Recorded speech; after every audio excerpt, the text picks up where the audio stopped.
Welcome, everybody, to the news segment, January 28th, 2022. My name is Ken. Thank you so much for joining us.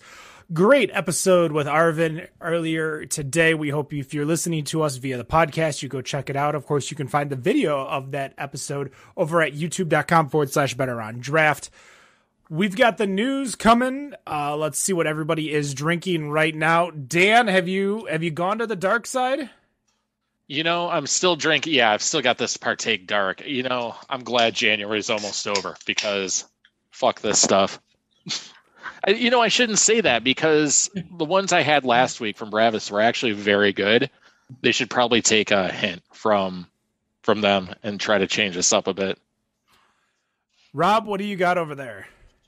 Right now I've got a new glass of my Monday zero alcohol whiskey mixed with some ginger beer and a glass that is clearly not zero alcohol that's sitting here as well. You know, we'll get to that. We do have the news jingle that we have, but we are looking to get a brand new news jingle. This will be a paying gig, so if you are audio savvy, maybe musically talented, and you want to create a jingle for us here at Better on Draft, why don't you shoot us an email, betterondraft@gmail.com. Wendy, what are you drinking? I have moved on to a Lost Island, also New England style IPA from Arvon. Nicholas. I'm about to wrap up my Royal Bee from Drecker and transition over fully to IPA number 5 from Groundbreaker. Well, for me, I got another can of Dark from Partake, as well as a chocolate milk stout from Untitled Art. So I will be enjoying these two for the rest of the show. But as always, with the news segment, here is Robert with the beer news.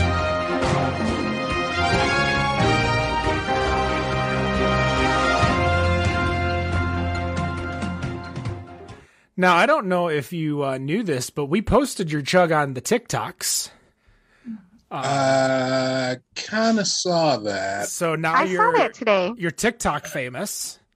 Yeah, like all 5 people who saw that. Oh, you should have tagged me. We could have had 105 people then. Look at that, man. You could have networked and you got more viewers. If you guys are not following us on TikTok, we do have a incorrect TikTok and a correct one. The correct one is Better on Draft. So make sure you follow Better on Draft on the TikToks. But Rob, what were you drinking? This is Pastry Town. It's a maple bourbon barrel aged imperial stout with coffee, coconut, cinnamon, and waffles. Which comes from waffle. I don't know if it's Eggos or if it's actual waffles. They have no indication on there, and that makes sense to not put that on there. But this comes from Other Half. Clocks in at 16.5. Ooh, nice chug. Taste the waffles while you were chugging it? Chug the rest of that. I don't know if you taste anything when you're chugging things. It's just it tastes like viscosity. I don't know. So I'm gonna drink this slowly and kind of go through the motions here of what normally happens when I'm drinking a beer. All right. Well, with the new segment, let's go around. Waffles. See what. Are they Eggos? Yeah, I think so. Go figure. Sorry, kid. I had to. I need to cut out where you said waffles and make that like a text message sound. When maybe remove the Slack sound. Fuck the Slack sound. It gives me PTSD. Yeah. That'll get old really quick if it's Rob yelling waffles every half a second. I don't know. I think it might be funny for a while. I don't know. It'd be funny for a couple days at least. Hey, for those who play video games for the last 3 years, my text message sound is the frog from Star Fox. if you know the sound, Flippy? Yes, Flippy. Slippy. Flippy. Yes, I want mine to be Sprinkles from the commercial with ice cream. Oh, tag team. City DJ. Yeah, I want it to be where he goes, Sprinkles. Scoop. Well, I'm going to take back over control of this show as we go over the news. Grab it. Nick, I'd like for you to go first.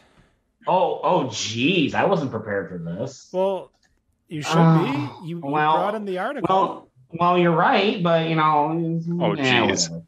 So we may have talked about this beer coming on the show in the past, but it sounds like Anheuser-Busch is ready to pull the trigger on something new yet again. They are going to be announcing and releasing formally their next beer, their new zero carb beer, Bud Light Next. It'll be hitting the shelves on February 7th, long ahead of the upcoming biggest game of the year, which is the Super Bowl. It is supposed to be coming in at a whopping 80 calories and 4% alcohol. Now, that's all fine and dandy about the beer, health conscious and all that. But they are now starting to get into the market, Anheuser-Busch is, into the market of NFTs, or non-fungible tokens, to celebrate the release of this upcoming beer. So you can spend $399 to get one of the 12,722 of these so-called unique non-fungible tokens to celebrate the release of this new beer that Anheuser-Busch is coming out. And with that $399, you get some perks, you get like merchandise offers, and you get to, give feedback to Anheuser-Busch, whether they take it or not. That's a whole nother thing about the whole, beer and whatnot. So I have been trying to understand NFTs for quite some time, and they just don't make any sense to me. I don't know what the hell they are. I don't know what they do. If it's a collectible, I don't know. You know what you can do? Just screenshot them. Then you got your own copy. Yeah, there you go. So as we start seeing more and more of these starting to enter the market, I'm not talking about the beers. There's tons of health options out there for beer is concerned. You got your gluten-free seltzers, whatnot. But NFTs starting to come into the beer market. Do you see this as an opportunity for a craft brewer, albeit big or small, and try and cash in on NFTs? Because apparently, unbeknownst to me, NFTs are becoming a big market right now. What are your guys' thoughts? Well, we had a while. I'll let you cut in a second, Dan, because I wanted to make sure we talked about it on the news. I believe it was a Denver Beer Co. or a brewery out in Colorado that did an NFT. And with that NFT, you had, I believe, 3 free drinks a day for the rest of your life. So I think there's going to be ways for people to use some type of NFT as like membership or something you can utilize with it. But I mean, there's not much else that you could do. But Dan, what were you going to say? I was going to bring up the exact same thing you brought up, but you're absolutely right. There's things businesses could do, like selling beer for life, like that brewery was doing. Some of these are just random drawings that someone made in MS Paint. People are spending $300-$400 on them. I don't quite understand the whole point behind them. I mean, I was joking, but you can. I'm like, I can pull up Snipping Tool and take a picture of it, and I'm like, oh, look, I have that too. Like, who cares? Like, it's usually some crappy ass art that some 3-year-old it looks like drew. Now, as someone who purchased NFTs, and as much as I was actually in line to purchase an NFT during the entire interview that I did not get, I see NFTs, and because I'm all into the sports NFTs, I see them as sports cards. Dan, you could take a photo of a sports card at a store or a, trade show or whatever, and now you have a photo of a sports card. But owning it as a property, that's where I see it as. That's why I like, the sports NFTs myself. But that's kind of where I see NFTs. There are some that I just don't understand, like, as you said, the random art. But I also don't understand the art industry. But see, you're talking about something digital right now. So it's one thing to take a picture of a card. I mean, we're talking about something on a computer screen.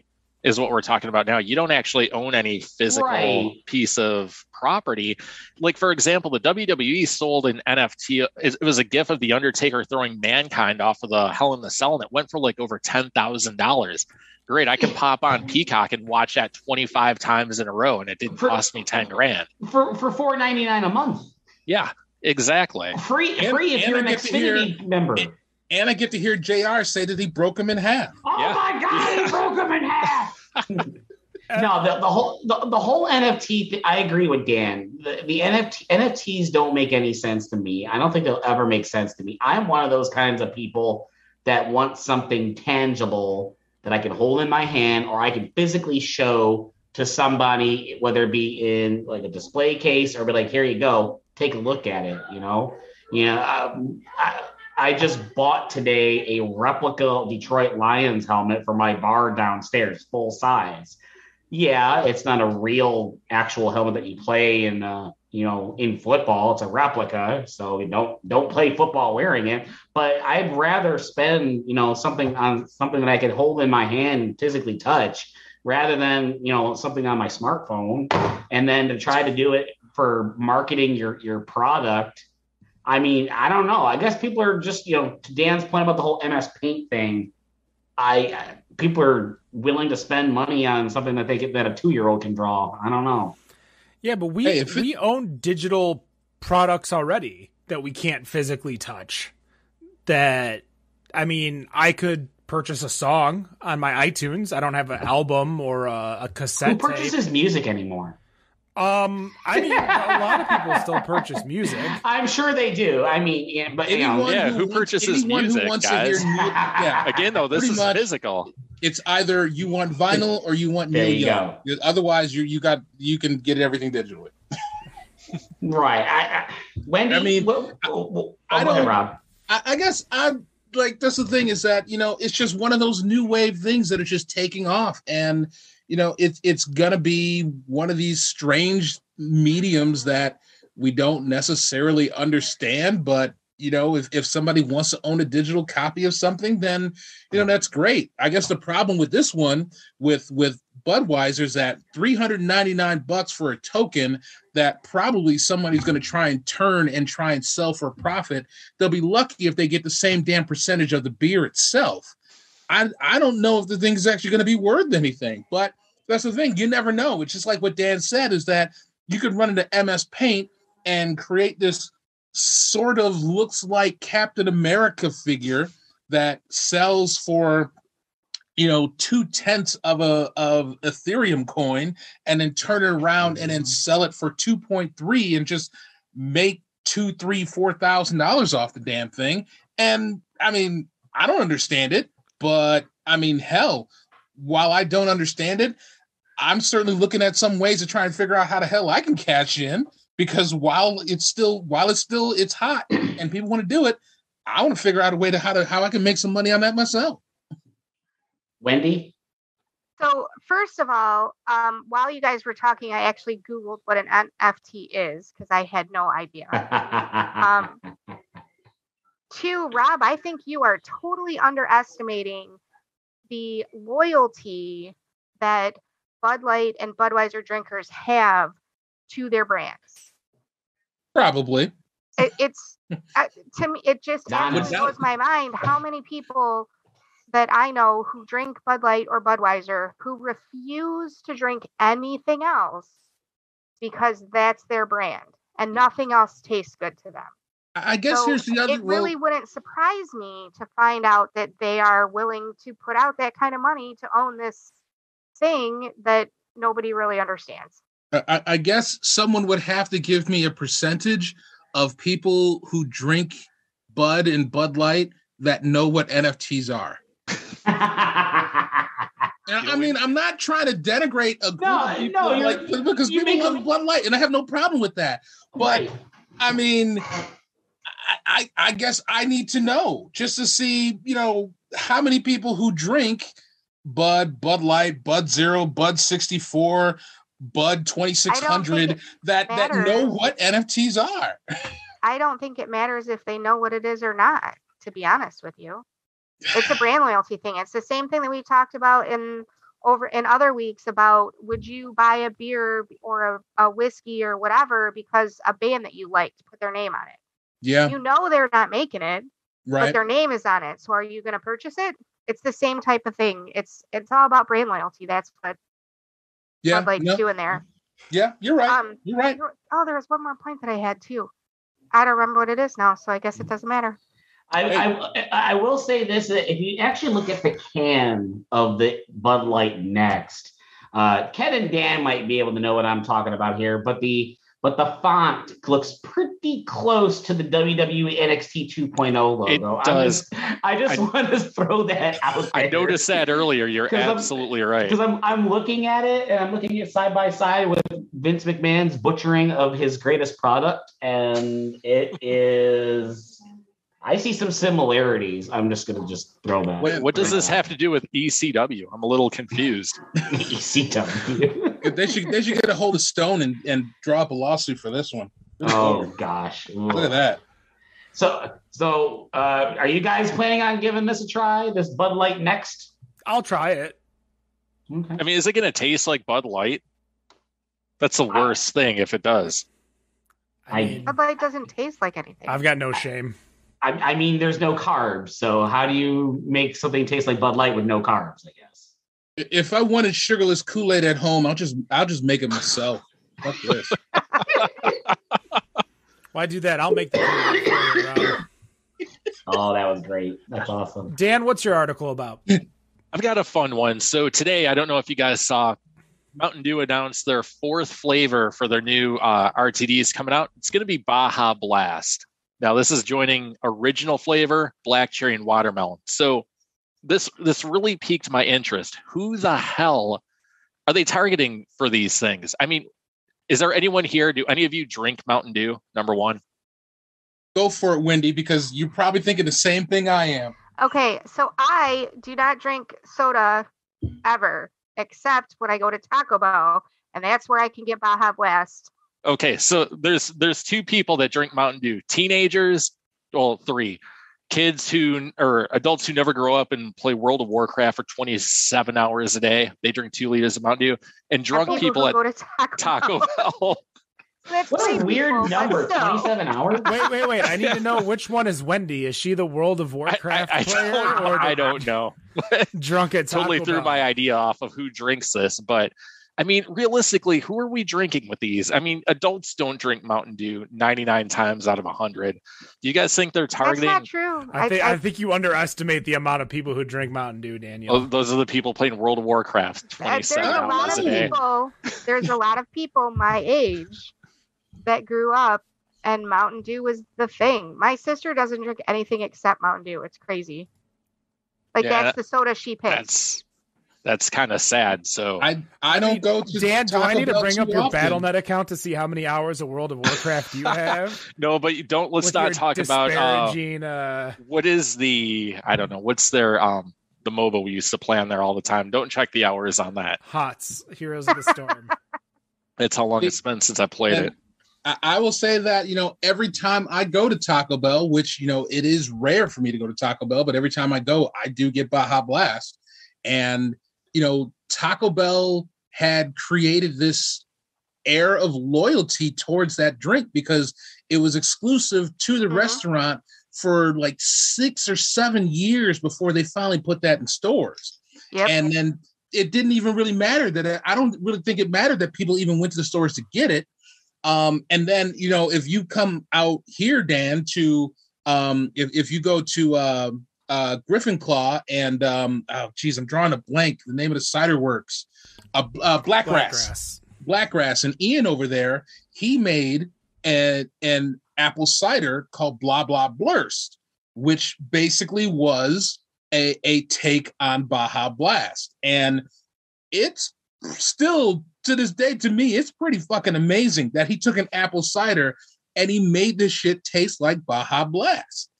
And it's crazy. And now it's like I'm bummed right now that Mountain Dew is pulling this off, because now I feel like that's getting into their revenue share right now because Mountain Dew is putting their name on this stuff.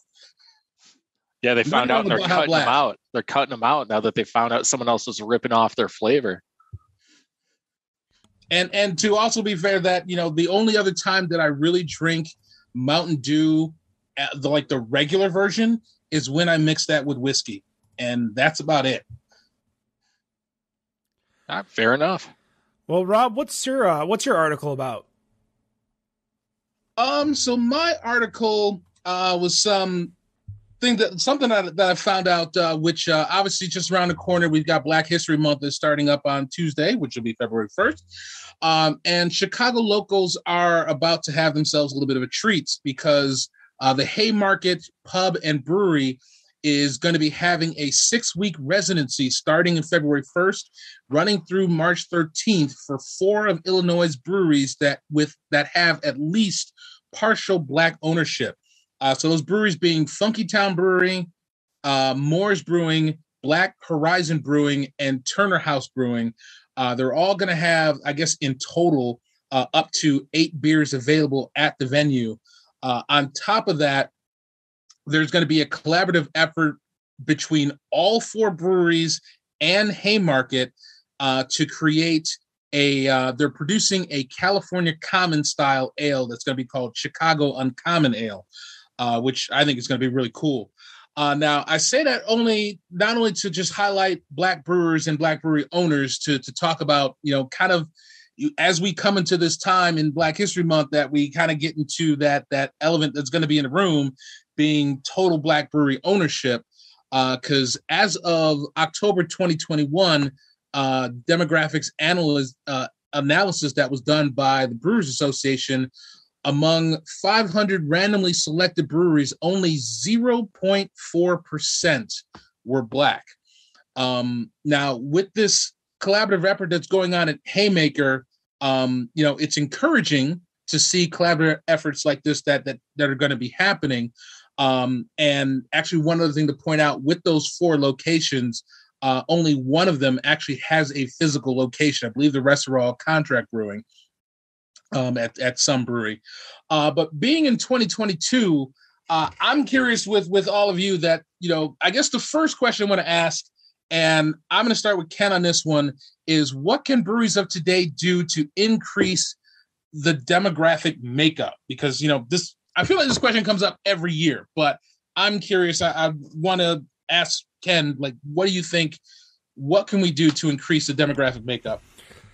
Oh, geez, asking the white guy. I mean, there's 3 of us on here, but so long. I'll be right back. And he leaves. All right, just say whatever I want. No, honestly, Jesus. And from what I hear from people like the Brewers Brothers, one, creating an inclusive culture. So you need to not have hip hop night or Wu-Tang night. Something that's a little too subtle. But bringing in, because there are Black craft beer fans that exist. Therefore, you need to bring them in to discuss how to make them feel more inclusive. Because as Rob said, probably 100 times on our show, how many times has he gone to a festival or a brewery and counted his allies on his hands? And to be honest, that's the same thing that we see with a lot of, women within the industry and bringing women into the industry. You see women more often at a brewery than you do someone, that is Black. And as much as statistics, 10%, 50%, you're not seeing 1/5 of Black people to women in the breweries. You're seeing, probably 30th, 1/40th of someone Black. So the first thing you have to do is you just have to bring these people into the fold as fans. Because the only way you get them to brew beer is to be fans of beer and then want to make your own beer. That's how many people have we talked about on this show being like, oh, I can make beer, and, getting that start. Well, you don't know you like craft beer until you try it. So the first step that you have to do is just bring them in. How are you going to bring them in? Getting people who are already in the fandom of craft beer to be welcoming and bring them in. And it's collaboration. You got to work with them. Like if someone wants to bring in more black people into the fold of craft beer, you need to work with the Brews Brothers. You need to work with Aaron Jose. You need to work with a lot more than just as I mentioned while you were gone, Rob, having a Wu-Tang night to bring people in. That was the idea. Yeah. That's what we came up with. Yeah. Wu-Tang Wednesdays we've been waiting for Wu-Tang Wednesdays for a while, for damn sure. As long as there's obviously a sign that's up front that basically says, hey, Wu-Tang Wednesday, don't bring your kids up in here unless you're fine with the language.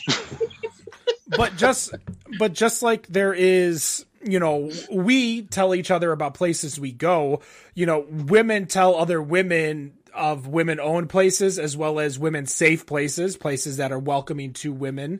Black people do the same thing. They tell people that, where it's welcoming, where it's safe, where it's good. And that's why, a lot of people black people congregated at, say, Axel, because Axel was an extremely welcoming black, not black owned, but, brewery that just welcomed black people to where if you walked into Axel, you just saw a lot more black people compared to, let's say the WAB, because the WAB's closed. So I can say whatever I want. Fair. Yeah, fair. So actually I want to go, I guess, unless Wendy, if you had something to add to that, I guess go ahead. But I wanted to ask you a separate question, just because I kind of wanted to break everything up. No, I think Ken said everything very well, and I do apologize that I missed what you said earlier. But no, go ahead, ask your question. All right. So I guess, just speaking of collaborative efforts, we just talked to Arvon, a previous guest, and I'd asked at the end about whether or not they were going to put out another iteration of Black is Beautiful. And obviously they had their statement of what they were kind of waiting to see what would happen with Marcus over at Weathered Souls and whether or not they would do another collaboration. But I guess my first question is to ask that whether or not Black is Beautiful should be, more of an annual effort, because I mean, for the most part, we haven't seen it since 2020, right? And really the reason why, one of the main reasons why I asked this is because I was at one of the stores today looking for Arvon, and I ended up running into North Center Brewing's Black is Beautiful sitting on the shelf. And I was actually was a pretty good version of it. It was, yes. It is a very good true to style Imperial Stout. It's a damn good beer for sure. But I guess I'm kind of curious, is like, with a lot of the efforts that breweries do and, their feel good taps, I feel like, I don't know, 80% of breweries always seem to have some sort of, donation effort or something that is going on. And yet Black is Beautiful was just kind of this 1 year one-off. And personally, I got to feel like that's something that should be happening every year. And it's gone. So go ahead. I will agree. There have been a couple that I have seen that have continued to brew it. I wish that more were continuing to brew it. I personally think that what Marcus was trying to do was to get the ball rolling, not necessarily to have them brew the same beer every year, but to get the ball rolling and getting other breweries to think about what's going on in their communities. So I'm hoping that what has happened is that people who did participate in the Black is Beautiful collaboration the first year have found other ways to continue to make an impact in their community as well. I would hope that's the case. Obviously, people aren't going to do that. They're going to find something that's close to their heart, and they're going to keep going with that. So I'll be honest, what I would have preferred to hear in the response to that question is, this is what we're doing instead. But I mean, we can't, you kind of have to, especially with a pandemic, man, it's hard to say, you have to keep doing this collaboration or this type of project where you're spending money. You know what I'm saying? Yeah. Yeah. And actually I was going to lead me to both Dan and Nick on this part was, with the pandemic that, obviously there's been shortages. I mean, hell, my wife and I are sitting here looking for carpet tile to put in our basement after the sewage backup we just had 2 weeks ago. And we find the perfect ones, but, they're sold out. So, we run into the situation where we're trying to find things. And breweries, as they've been trying to survive for the last 2 years, that we've seen the closures that have been happening here. And just like the ones that are staying open, probably having some supply chain issues. So I guess, could the pandemic still be I don't want to call it an excuse though. It's like, it's still, it's a reason why you probably can't do it. But it's a reason. It's not the reason anymore. At the beginning, It was the reason. Now it's a reason. Now you mentioned supply shortages. You hit the nail right on the head, Rob. Now we're starting running into supply shortages. Hell, my company's running into supply shortages right now. Like equipment wise. I'm not going to go into details, but you can't. I feel like, yes, the pandemic has definitely made things a hell of a lot difficult for breweries, but they were probably some of the most fastest to adapt to try and keep the doors open and keep the lights on and keep brewing and selling to their customers. Now this is just another wrench in the wheels of the craft beer industry is supply shortages now. So yeah. That's true. Dan, your thoughts? Yeah, you mean if the pandemic's still an excuse? I really think it is. Unfortunately, all across the world, it's just caused supply chain issues. I mean, look at all these boats out here that were stuck out waiting to dock just to unload things. I mean have we caught up yet, Dan? I don't think we have either. I don't think so either. It's going to take a long time. Have any of you went to look at a car recently?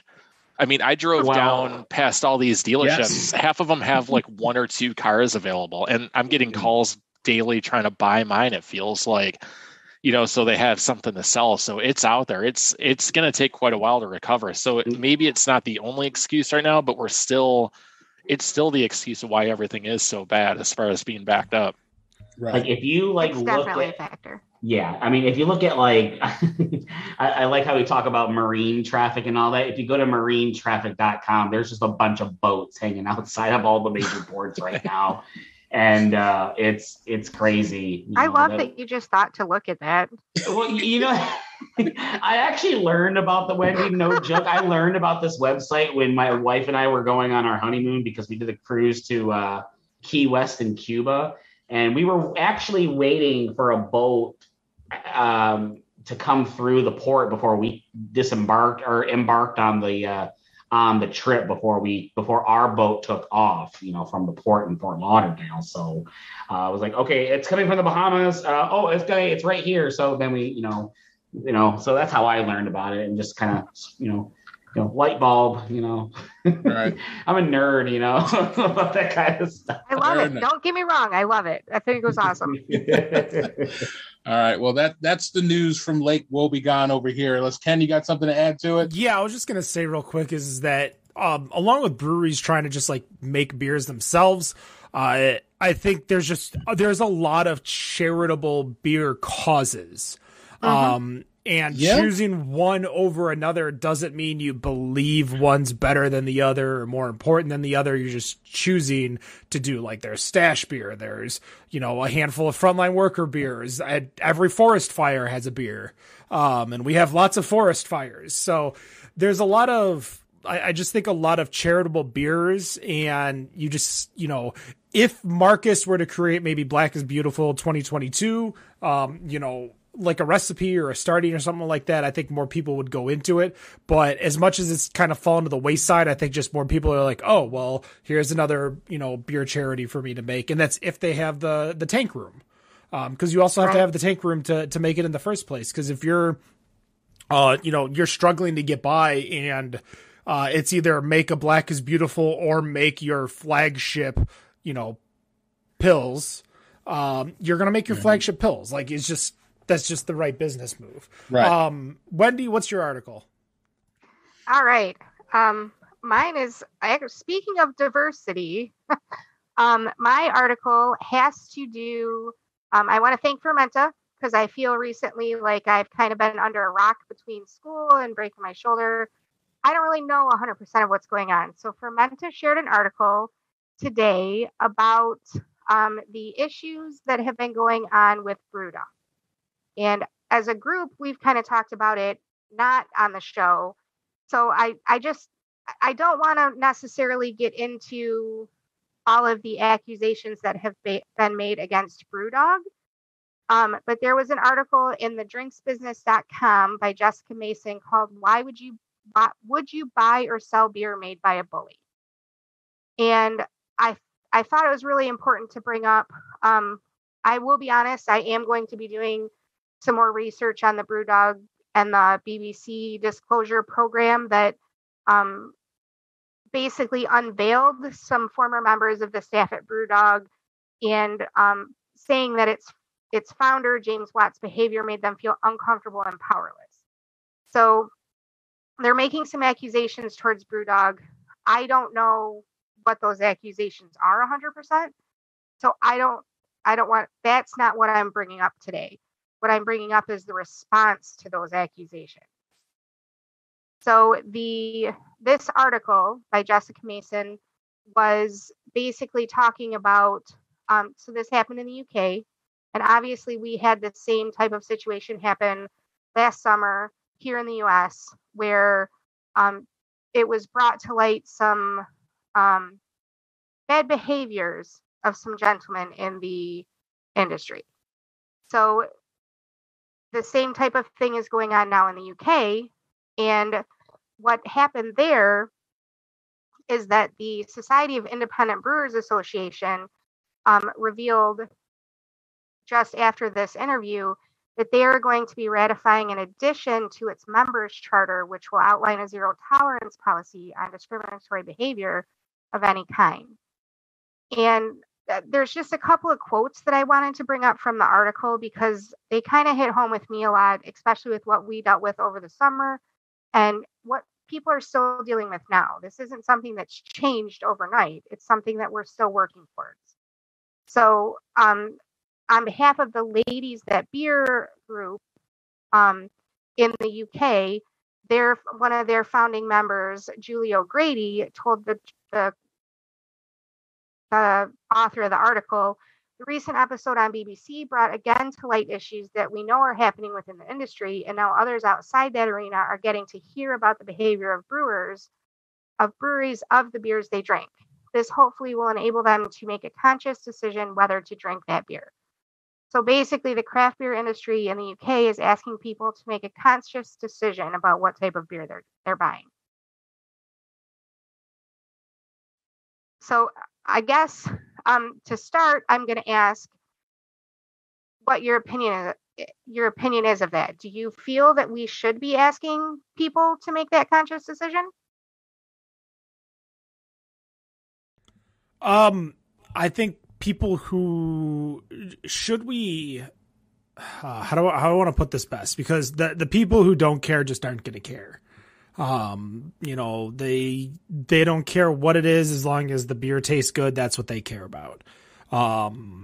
So I think there are going to be people who do choose like, hey, I'm not for this, so I'm not going to buy it. Like, I know a lot of people who, and will be very, very vague, but a lot of people who are no longer using Spotify, due to recent events.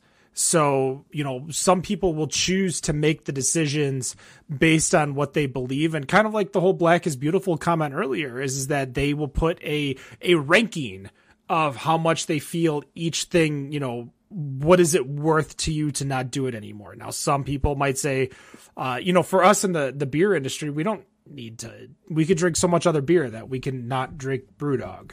But also, if you looked at what happened with Brienne and Rat Magnet, there were just so many breweries that it's hard to track and hard to figure out what the hell's going on and the updates and everything like that. So I think you can care and still drink because I just think there's sadly too much. But I also think that you can... this is the kind of point in time where you also need to look at the breweries that are making conscious efforts to change and be like, okay, I mean, I don't have to go drink a brewery that made a conscious effort to change, but I'm also not going to go look and make sure that every single brewery that I drink or look on the shelf like, oh, this is a new brewery. Let me make sure they haven't had a sexual assault case or a racist case or anything like that. Now, somebody tells me, and then I continue to drink, that's a choice that I make. But if I go and I drink and I just don't know, I mean, not like, I don't want to, blame ignorance, but there's just only so much, in my opinion. And where do you draw the line on that too? Where do you draw the line on that too? I mean, you're going to buy food from a certain company. Well, they had a case like this. I mean, that's going to be absolutely exhausting to try and do. And on top of that, was it just one employee, at one of these places that did this? Are you going to punish everyone else that's there for that because one person did something? They found out they got fired. Well, screw the rest of the people that work there, even though they took care of it. It's a really exhausting type of thing to try to do that.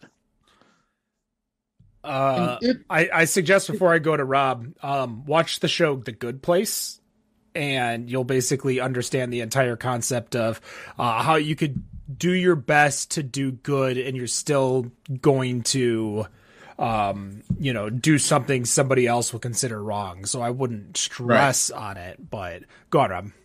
I mean, it's just it's kind of like what Dan said, is that it's tough. I mean, when we look at, or at least for myself personally, when I look at Charlotte Street, aka Founders, that I'm not going to partake in anything they do at any point in any time setting of their existence. That's just not going to happen. And then there's a lot of the other breweries, like we have the situation here at Brewdog. We've had situations at Hill Farmstead. We had and I'm sorry, I cannot remember her name, but she definitely stood up and started a trend of looking at all of these breweries who have had toxic environments that I'm trying to keep up. I am honestly trying to keep up, and it's hard, but at some point where they start to do the fixing and do the firings and try to make a better culture that they can get, in my mind, they can get a second look, except for a few. And I will definitely stress that right off the bat, that there are a couple that are out there that I honestly don't give a fuck what they do from this point until the day that I die, that I will not buy their products. And I mean, you can call me a hypocrite, and I will probably gladly take that and put that on a mantle and put it on a nameplate and put it in front of me on my desk. That would just say, Robert, hypocrite, right underneath. I don't care. There's a couple that are going to be out there. But with situation like this, with Brewdog, that there's been a lot of allegations that have come out, and it's definitely disturbing, and it definitely turns me off from touching any of their products. Whether they do some, when they can come out with some statements and do some corrective actions, then I can kind of look at it and try and see what they've done and how fast that they've tried to fix these problems, and try to gauge it from there. But I mean, I guess my thing is that with Brewdog, I honestly, I haven't really, as we've always said on this show, is that we're pretty spoiled with the amount of beer that we have in Michigan, that I honestly haven't really looked at buying any of their stuff anyway. I guess so. Before we go on, Nick, I want to get your weigh in on this, but before we do that, I want to read to you. There was a beer writer, author, and certified cicerone, Melissa Cole, She took part in that BBC documentary, and she said she was still taken aback by some of the allegations. There was a lot I knew and a lot more that I have been told, and some stuff that absolutely took my breath away. According to Cole, the issues that the documentary raised about conduct are ones that should be used to demonstrate how our industry and all beer drinkers and sellers should respond. Tolerating wrongdoing in favor of it being better for business should be eradicated, and that might mean boycotting brands. So I have personally made the statement many times that it's about how you respond to an allegation, to me, that sets you apart from the rest. Their first response is, this wasn't us, and they're going to sue the BBC. So it's the worst. The first response, I'm like, okay, but I don't know. I didn't watch the BBC episode. I don't know the information, so I am going to do the research on it before I give an opinion on that. But when we did our Women in Beer episode, Kim Collins made a point when I asked her, she loves coffee beers, and I asked her about Bean Flicker from Oddside. And she said, I absolutely will not buy it because we have to put our money where our mouth is. I recall that. Yeah. And to me, this is the same type of situation. So no, I can't police everybody, and I can't know that every brewery that I go to is a good brewery, and maybe there are people at bad breweries that are trying to do good. So I'm going to try to act out of my best conscience to make the right decision and try to support the right people and the people that are trying to do the right things. Mm-hmm. Yep. That's all I can do. Yep. So I think the using your conscience when you're purchasing makes a lot of sense to me. And actually, real quick before you respond, go on. Go ahead. I would just simply say that one of the worst statements I can ever hear from any location that has an issue like this is when they start off with something like "This isn't us." Well, then that's where if I heard that, Rob, that's where I would say, well, it was you guys just in that moment. I'm sorry, you did it. So when you hit one thing that hit me is that yes, it's all in how you respond. If you take it seriously and you actually put forth a good effort in actually correcting the wrong, then I think you can make it. You can. I don't know what. You might be able to, you might not necessarily say, I don't know what the word is. I don't know what the phrase is, but you can turn things around, and that you can actually show that you're actually putting forth and that you actually care about the mistake that you did. We simply right the wrong. Right the wrong. Yeah, thank you. I think that's probably the better way to say it, Rob. Thank you. Is right the wrong. I think if you respond the right way and you show effort and you show that you care about the mistake, that you're righting the wrong, I think you can do good, and then I don't think you'll get canceled, so to speak. So that's one thing that kind of jumps out to me.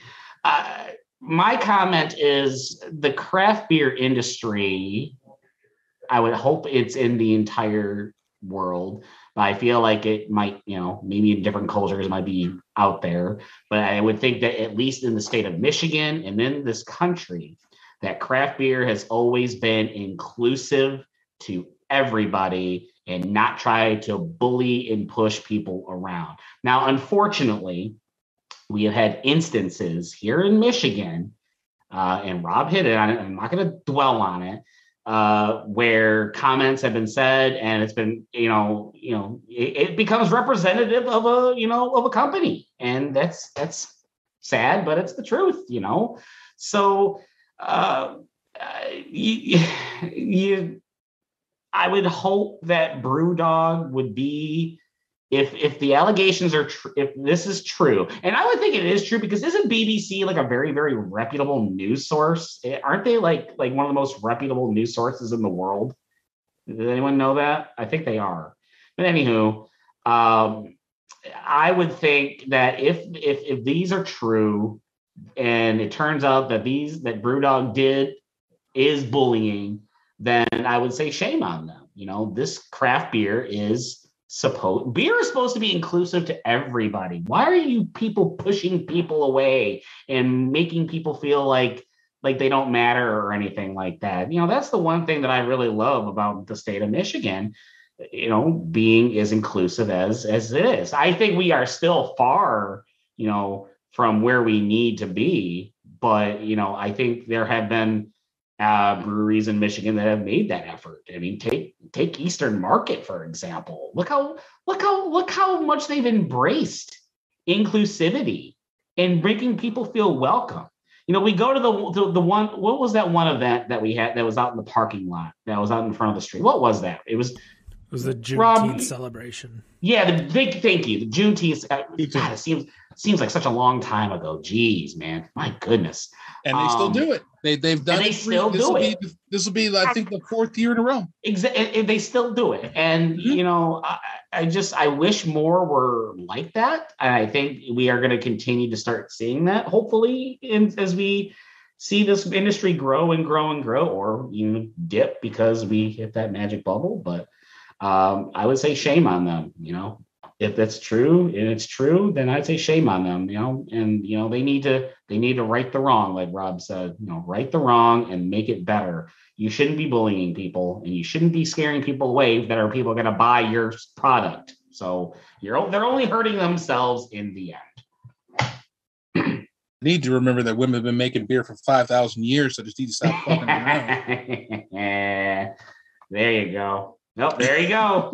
There it is. Wendy's got the book. If you saw it there on Facebook Live and Twitch, there to go.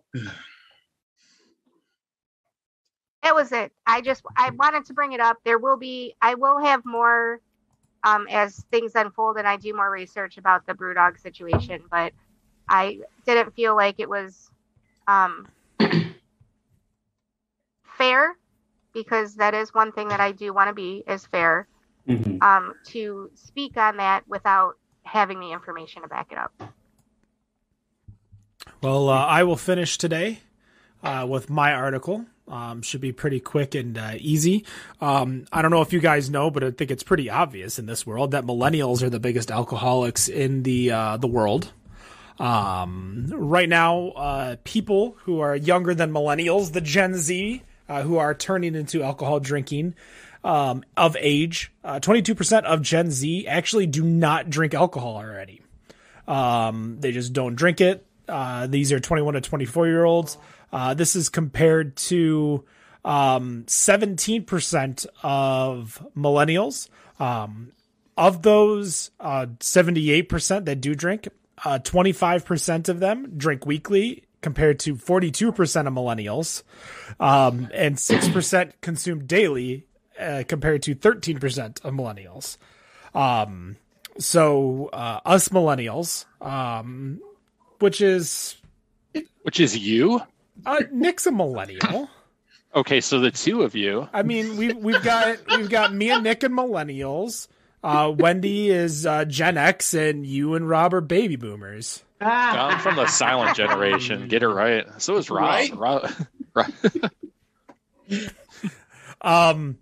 So as we trend down for alcohol consumption for Gen Z, do you think this is going to change the industry as people begin to, move on from alcohol as a common place to, because that's when I was, growing up. It was, you got to race to be 21 to drink, and now they're just like,